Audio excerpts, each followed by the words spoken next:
Salut toi, nous voici de retour pour un nouvel épisode. Cette fois-ci, nous roulons vers Calakmul, tout au sud de l'état du Campeche. Après quelques frayeurs, pas de station essence, pas de banque pour retirer quelques pesos dans la zone, etc., nous finissons par arriver à destination après 4 heures de route en pleine nature.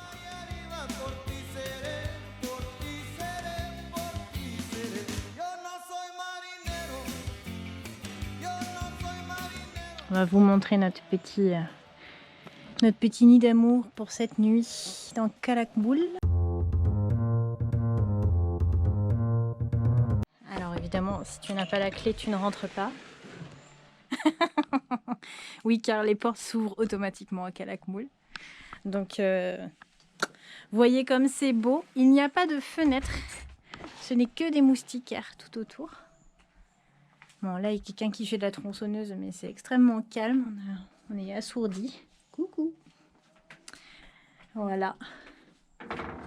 Les petites toilettes. C'est trop beau. Et là, on va aller faire un petit tour dans la piscine. Il n'y a que 12 bungalows. Pour le moment, on a l'air d'être les seuls. Mais c'est chouette.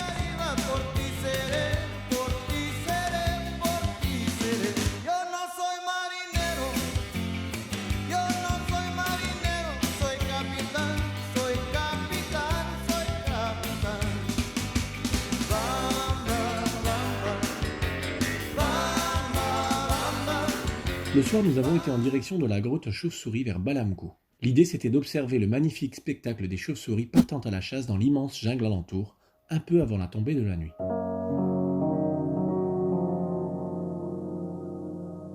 Donc là, il faut s'imaginer que la grotte est à 40 mètres sous nos pieds. Les Mayas associaient les chauves-souris à la mort. Ils les voyaient comme des animaux sortant de l'inframonde, dont la grotte que vous voyez constitue l'entrée. Quelques premières aventurières viennent vérifier que le soleil se couche, puis vont officiellement donner le signal. À table! Elles vont créer un immense tourbillon, et le spectacle dure comme ça pendant presque 2 heures.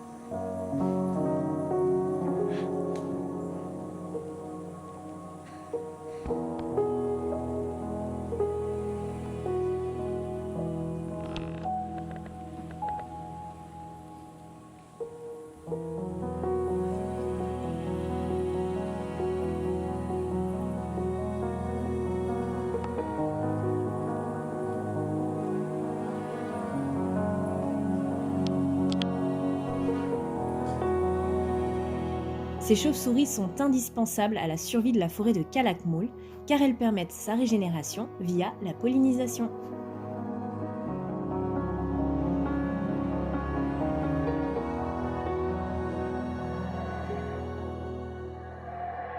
Ça, c'est ce qu'on entend en pleine nuit dans la jungle.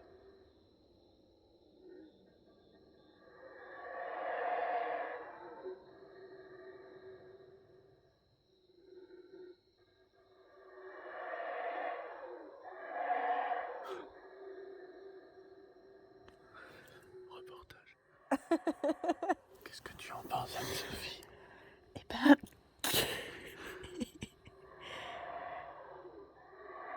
Ouais, c'est impressionnant. Tu disais quoi sur les cordes vocales? Je disais que ce qu'on entend, c'est les singes hurleurs. Et que c'est l'animal qui a les cordes vocales les plus puissantes au monde. C'est pour ça que ça fait un bruit aussi fort. Mais bon, je pense que quand tu connais rien, tu te dis putain, il y a un jaguar. Bon, il est 5h du matin. On est seul ici. On les a fait lever super tôt. Petit déjeuner, j'espère que ça va passer. Pas très faim. Et on va aller faire une petite marche. Et on va essayer de découvrir les animaux. Et oui, il est très tôt et nous roulons de nuit. L'idée, c'est d'arriver avant que le soleil se lève pour observer les animaux. La forêt de Calakmul abrite en effet plus de 400 espèces d'animaux. Des oiseaux, on en a vu. Beaucoup. Alors pour le reste, ils se sont fait discrets, très discrets. Même s'il paraît qu'on a loupé le jaguar de 20 minutes. Enfin, moi, j'ai pas loupé les fourmis qui m'ont littéralement bouffé les jambes pendant la balade.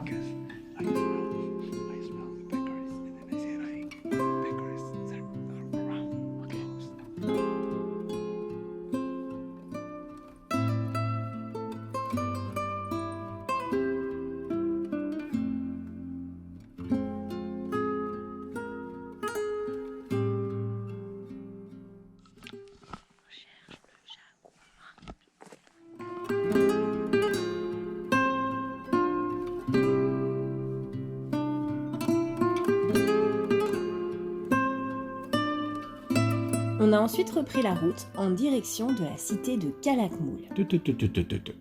De où? De Calakmul? Non, excuse-moi. Si tu veux être tout à fait exact, en pur maya, Calakmul se dit Oshtetun, en référence aux 3 stèles sur lesquelles on a mangé. Ok, j'ai compris.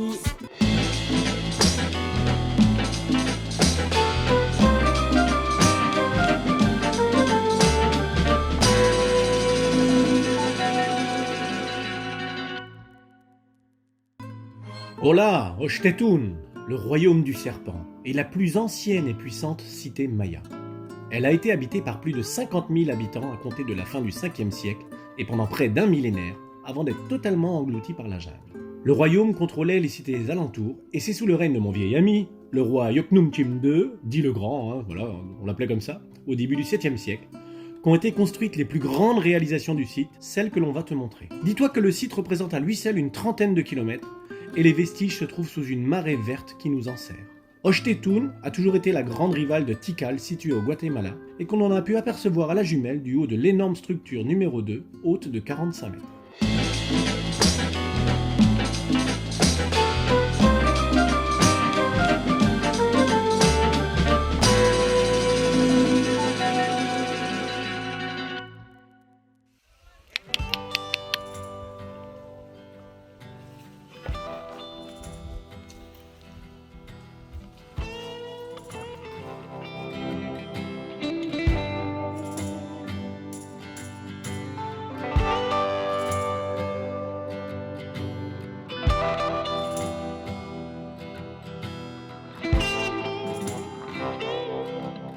Bon, on va pas te mentir, si t'es en petite forme, faut pas venir à Calakmul, parce que tu passes ton temps à grimper, descendre.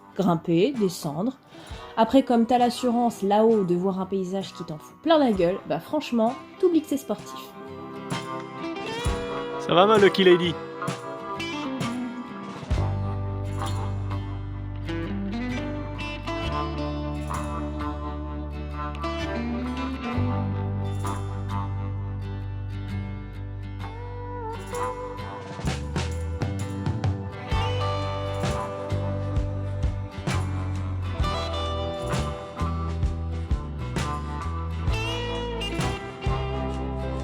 Qui fait 48 000 degrés.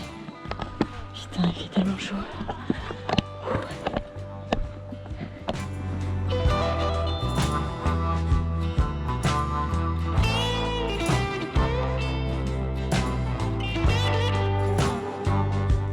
And she's good? Smell it? It's a little sticky.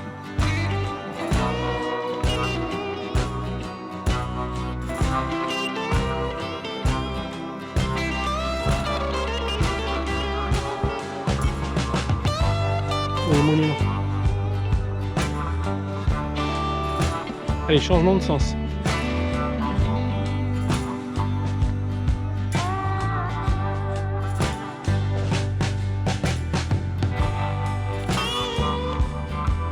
Maintenant, moi je suis petite. On vous l'a dit, je suis petite. Donc moi, pour descendre une marche, je fais de l'escalade. Putain. Sabi dit qu'on a fait que 10 000 pas. Moi j'en ai fait 70 000 je pense. C'est sûr. En tout cas c'est trop beau et ça en vaut la peine. Ces efforts.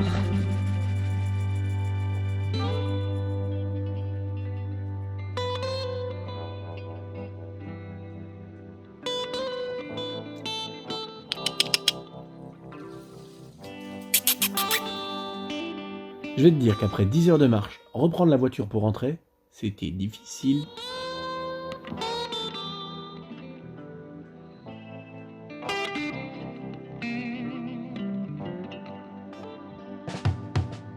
Au revoir Calakmul. Bon, c'était bien quand même. Ouais. Elle était bien. On a kiffé. Ouais. En fait, c'est quand même un peu plus notre truc d'être en forêt que dans les villes. Carrément. Et là, vamos a la playa. Si, à Bacalar. On a donc repris la route en direction de Bacalar, sur la côte sud-est du Mexique, dans le Quintana Roo.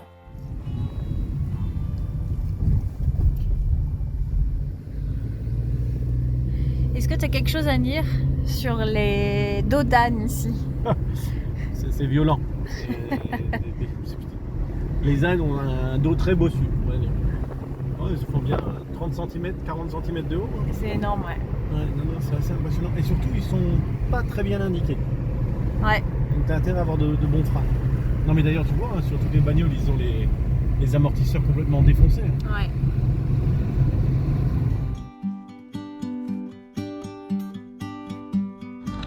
Il faut bouger mon loulou, tu es mignon. Oh, qu'on fasse gaffe là. Hein. Alors, ouais, pourquoi? Dis-nous tout. Bah, le virage arrive bientôt. La bifurcation quoi. 136. Dans 136 km, on tourne. À droite. Ouais. C'est un petit peu le truc des routes mexicaines, c'est que c'est toujours tout droit. Voilà. Tu peux pas faire mieux. Ah non, c'est... Si tu te perds, t'es vraiment un boulet. Il y a un mec qui est passé avec un cordeau là, et il a tiré une ligne droite. Si, bacala, à la derecho. Je suis tout droit, vas-y, derecho. Derecho, bacala. À vrai dire, quand tu penses Caraïbes, tu imagines tout de suite un gros ciel bleu. Mais là, clairement, c'était l'inverse. On s'est donc réconforté comme on pouvait.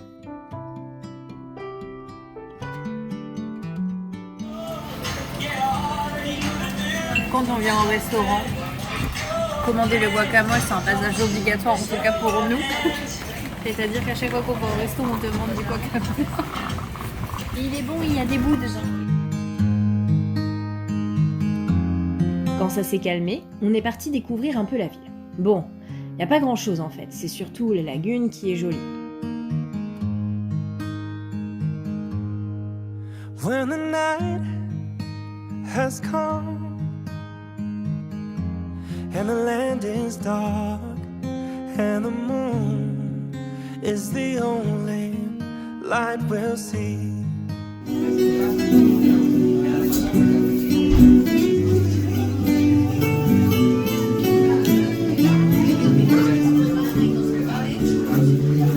Du coup, le lendemain, temps plus clément, on a passé la journée à chiller.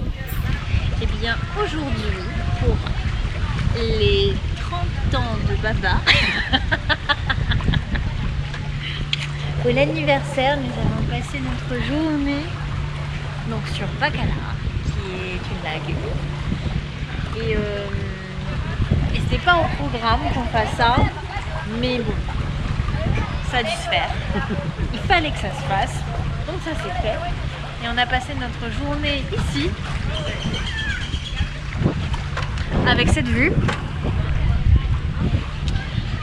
à siroter des cocktails, et à plonger, et à se baigner, et à s'aimer. Darling, stand by me. Oh, stand by me. Oh, stand by me. Stand by me. If the sky that we look upon should tumble and fall, or the mountain should crumble to the sea, I won't cry. Je vais vous montrer après sur ma gauche, il y a un petit lieu avec des balançoires. Alors derrière moi aussi et sur le côté aussi. Et donc c'est depuis tout à l'heure, c'est un défilé de jeunes filles qui prennent des poses et des photos qui sont extrêmement instagrammables. Mais elles ont toutes la même pose et ça me fait trop rire.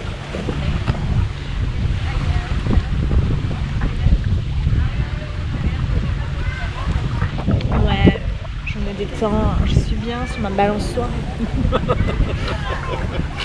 Parce que c'est hyper naturel pour moi de poser comme ça. Je suis le plus fort. Oh, c'est mignon, il faut bien que jeunesse se fasse ça. Fais-toi là, la vieille. Jaloux, t'es jaloux. On sait que t'es jaloux, bah ouais, Et moi, j'ai ouvert mes cadeaux dans un super resto le soir. Parce que c'était mon anniversaire. Stand by me. And De la plongée. Ouais. Lulu, c'est quoi?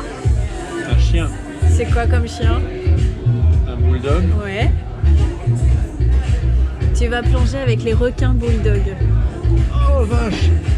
Ah, c'est trop ouf. Comme tu m'avais dit que tu voulais plonger avec les requins, Oh, j'ai peur.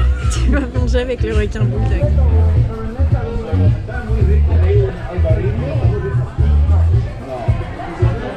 Oh, le petit avion, c'est maman et papa qui t'offrent le billet d'avion pour aller à Lisbonne. Je viens avec toi. Je n'irai pas au concert avec toi. Il y a une personne qui va venir au concert avec toi, c'est Olivier. Oh, trop bien. Ouais. Je suis content aussi. Puis j'ai partagé la fin du gâteau avec ce petit chat. Darling, darling, stand by me. Le lendemain, nous avons pris la route en direction de Tulum sous une chaleur étouffante. Alors là, mon doudou, on est où? Sous cette chaleur. Au générique de Netflix.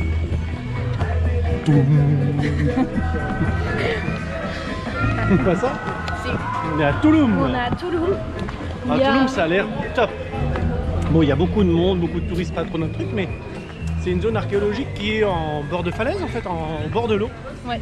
Donc c'est une zone archéologique maya qui est quand même moins. Qui est beaucoup plus récente que toutes celles qu'on a Oui, vues. mais ce que je veux dire, c'est qu'il n'y a jusqu'à pas les maintenant. pyramides, il n'y a pas. Oui, Voilà, voilà, c'est ça. C'est C'est- bonjour. Bonjour, parce que c'est quoi? C'est néoclassique, c'est ça? C'est isoflix à tendance interphasée et sans synalagmatisme. C'est ça, c'est ça. Donc voilà, donc avant d'aller à Tulum, tu as plusieurs options. Manger des fruits. Voilà, alors tu as plusieurs options. Moi, je dis beaucoup de bêtises, donc je la fais manger. Parce que madame était un petit peu stressée. Oui. Voilà. Déjà, on vous montrera l'hôtel. Donc l'hôtel, c'est des bouboulskis. C'est des tubes. C'est des tubes, c'est trop mignon. Mais bon, ça a stressé ma nounou. Oui, parce qu'il y avait beaucoup de monde et je crois que j'aime pas les gens. J'aime pas quand il y a du monde. Attends Mimi, parce que Ouais. c'est pas à droite la rentrée. Bah, je sais pas. Non, mais c'est toujours tout droit. Bon, il fait super chaud, il fait au moins 30-31. Ouais, 30-31. Bon, je coupe la caméra parce que ça va faire un reportage de 13 minutes là. Ça va être... Regardez-moi toute cette file d'attente pour aller à Tulum. Que du bonheur. Bon, je vais pas te mentir, il y avait du monde, il faisait chaud, et la mer était déchaînée. Donc ça n'aidait pas vraiment à apprécier le site. Mais si on reste objectif, ce qui rend le site de Tulum unique, c'est sa position en haut d'une falaise dominant les Caraïbes. C'est évidemment moins impressionnant que le Chichén Itzá, mais c'est l'une des dernières cités habitées du monde maya et qui a joué un rôle très important dans le commerce maritime.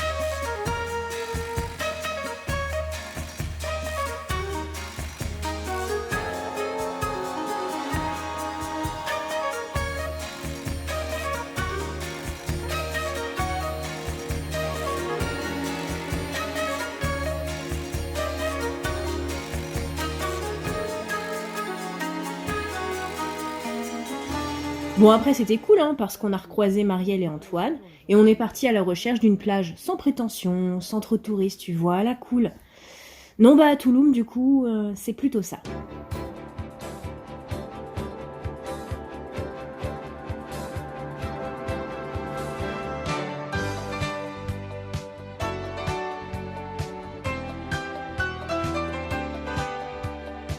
Quand on est deux copains, qu'on s'amuse deux, trois fois rien, on a une sacrée veine, on s'aime comme des frères, on se fait pas la guerre, la vie devient belle. Cet épisode s'arrête ici, en compagnie du sosie mexicain de Jean-Paul Belmondo.